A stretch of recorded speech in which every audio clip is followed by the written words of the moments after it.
Welcome to my channel. मैं हूं शुभम और हम देखेंगे बैंक निफ्टी किस तरह से मूव कर सकता है 21 जून को। पहले हम देख लेते हैं कल के एनालिसिस के हिसाब से बैंक निफ्टी ने आज किस तरह से मूवमेंट किया है। कल मैंने आपको एक चीज बताई थी, हमें अपसाइड के हिसाब से ही देखना था, यहाँ पर डाउन साइड में थोड़ा अवॉइड करने के लिए बोला था मैंने। अपसाइड के हिसाब से हो सकता था, क्योंकि मैंने आपको पहले भी बोला था कि ये ट्रेंड लाइन के सपोर्ट पे है, तो हो सकता है यहाँ से हमें अपसाइड का मोमेंटम एक देखने को मिले। तो अभी अगर आप देखोगे तो इसने गैप अप ओपन किया है और गैप अप ओपन होने के बाद में ये डाउन साइड में आया है और हमारे एक डिमांड जोन पे ये आया था। ठीक है, तो यहाँ पर एक डिमांड जोन बन चुका था कल के हिसाब से। अगर आप देखोगे ये जो आपको दिखाई दे रहा है, यहाँ से एक ब्रेकआउट आया था और यहाँ से ब्रेकआउट आने के बाद में एक अच्छा खासा अपसाइड में मोमेंटम आया था। उसके बाद में एंडिंग में यहाँ पर ही इसने सपोर्ट लिया था और यहाँ से एक अच्छी खासी ट्रेंड लाइन भी जा रही थी। उसके हिसाब से ये हमारा एक डिमांड जोन की तरह वर्क कर सकता था और ये सपोर्ट लेने के बाद में अपसाइड में मोमेंटम कर सकता था। तो मैंने आपको बोला था कि अगर यहाँ पर ही ओपन होता है, यहाँ से एक अपसाइड में हमें मोमेंटम देखने को मिल सकता है। तो मैं यहाँ पर वेट कर रहा था, यहाँ पर गैप ओपन होने के बाद में ये नीचे के साइड में आया, यहाँ पर सस्टेन करने की कोशिश किया, फिर अपसाइड में मोमेंटम किया। तो यहाँ पर जब ब्रेक हुआ तो यहाँ से हमें एक अच्छा खासा अपसाइड में मोमेंटम देखने को मिला। अभी हमारे सप्लाई जोन के जस्ट आसपास है, सप्लाई जोन के पास पहुंचा नहीं है। उसके ऊपर अगर आप देखोगे सप्लाई जोन, ये जो कल का हाई था उसके आसपास ही मैंने सप्लाई जोन को ड्रॉ किया है। अब ये सप्लाई जोन किस तरह से वर्क करता है, क्योंकि इसके ऊपर हमारे पास कोई भी सप्लाई जोन या रेजिस्टेंस है नहीं। एक रेजिस्टेंस मिलेगा हमें 52,000 का, बट उसके ऊपर हमारे लिए कोई भी रेजिस्टेंस है नहीं, क्योंकि ये ऑल टाइम हाई पर ही चल रहा है। तो उसके हिसाब से हमें ये 52,000 हमें देखना पड़ेगा और उसके ऊपर जो ऑल टाइम हाई था, यहाँ पर इसने हाई लगाया है, ये हमारे लिए एक रेजिस्टेंस की तरह वर्क कर सकता है। तो उसके जस्ट आसपास है, अभी तक पहुंचा नहीं है। तो अभी हम देख लेते हैं कि कल के हिसाब से हमें किस तरह से ट्रेड करना है। देखो, अगर आप कंटिन्यूसली मुझे फॉलो करते होगे या आप वीडियो पूरा देखते होगे तो आपको समझ में आ रहा होगा कि किस तरह से सप्लाई एंड डिमांड काम करता है। मैं रेजिस्टेंस एंड सपोर्ट पे ही ट्रेड बनाता हूँ, उसके हिसाब से मैं आपको बताता भी हूँ और उसी के हिसाब से मार्केट भी वर्क करता है। इस वीडियो में मैंने आपको बताया था, यहाँ पर एक रेजिस्टेंस मिल सकता है, सप्लाई के ऊपर एक रेजिस्टेंस ड्रॉ करके रखा था मैंने। तो यहाँ से ही हमें डाउन साइड का एक मोमेंटम देखने को मिला और फिर से हमारे डिमांड जोन से अपसाइड के हिसाब से मोमेंटम देखने को मिला। ज़्यादा कॉम्प्लिकेट करने की जरूरत नहीं है, आपको ट्रेडिंग इंट्राडे में करना है, इंट्राडे के हिसाब से सोचना है। ठीक है, इंट्राडे के हिसाब से हमेशा पैटर्न नहीं बनते हैं, हमेशा सपोर्ट एंड रेजिस्टेंस पे ही वो वर्क करता है। उसके हिसाब से हमें ट्रेड फाइंड आउट करना पड़ता है। ज़्यादा कॉम्प्लिकेटेड करोगे तो ट्रेड ले नहीं पाओगे इतने।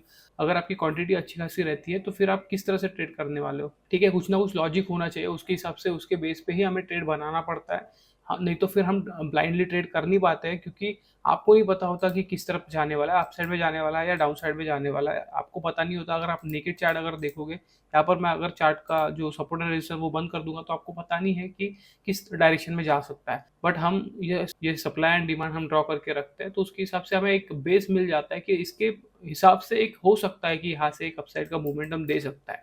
ठीक है, जिस तरह से हम ट्रेंड लाइन ड्रॉ करके रखते हैं, यहाँ पर तो ट्रेंड लाइन का सपोर्ट था, यहाँ पर डिमांड का भी सपोर्ट था, मतलब एक यहाँ से सपोर्ट मिल सकता था इसको और अपसाइड में पुश हो सकता था ये। तो उसी के बेस पे हमने इसके ऊपर एक ट्रेड बनाया। तो हमें मोमेंटम तो अपसाइड में मिला, बट ज़्यादा अच्छा खासा मोमेंटम नहीं था। बट ठीक है, हम ऑप्शन सेलिंग के पर्सपेक्टिव से देखते हैं तो कुछ ना कुछ हमें प्रीमियम मिल ही जाता है उसमें।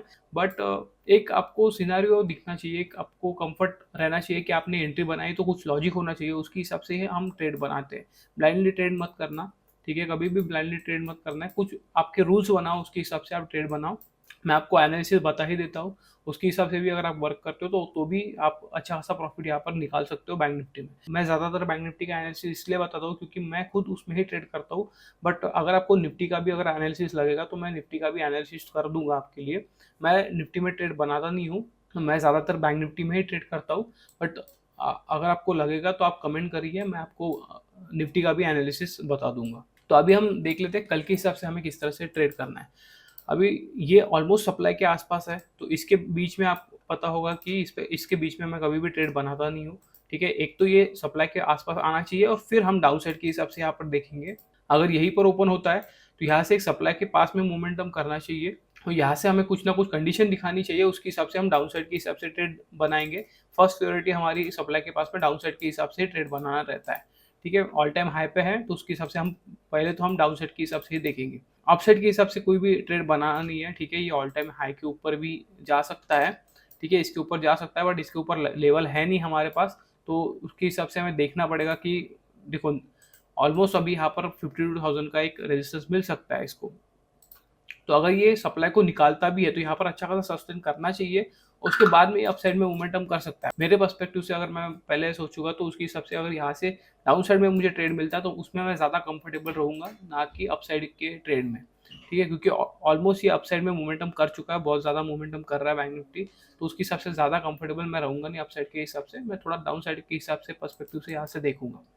अगर ये गैप अप ओपन हो जाता है इसके ऊपर तो भी हमें डाउन साइड के हिसाब से ही ट्रेड देखना है, ठीक है। यहाँ पर ओपन होता है तो भी हमें यहाँ से एक डाउन साइड में ट्रेड फाइंड आउट करना है, और अगर गैप डाउन अगर ओपन हो जाता है, हो सकता है कि गैप डाउन ओपन हो जाए, यहाँ पर भी हो सकता है, इस जगह पर अगर आप मैं दिखाऊँ आपको, तो एक तो गैप डाउन यहाँ पर ओपन हो सकता है, या फिर हमें यहाँ पर एक गैप डाउन मिल सकता है। तो अगर यहाँ पर गैप डाउन अगर ओपन होता है तो यहाँ से हमें डाउन साइड में आने देना है इसको, यहाँ से ही हमें डिमांड जोन से अपसाइड के हिसाब से ट्रेड देखना है। बीच में हम फिर से यहाँ पर ट्रेड नहीं बनाएंगे कोई भी। और अगर इसके ऊपर गैप डाउन अगर ओपन हो जाता है और डायरेक्टली डिमांड जोन पे गैप डाउन अगर ओपन हो जाता है तो यहाँ से हमें अपसाइड के हिसाब से ट्रेड फाइंड आउट करना है। तो सिंपल सा एनालिसिस है, ज़्यादा कुछ कॉम्प्लिकेटेड मैं बताऊंगा नहीं आपको, सिंपली आप ट्रेड कर सकते हो इंट्राडे में, इसके हिसाब से मैं आपको बता रहा हूँ, ठीक है। तो आज के लिए बस इतना ही, मिलते हैं नेक्स्ट वीडियो में। Thank you.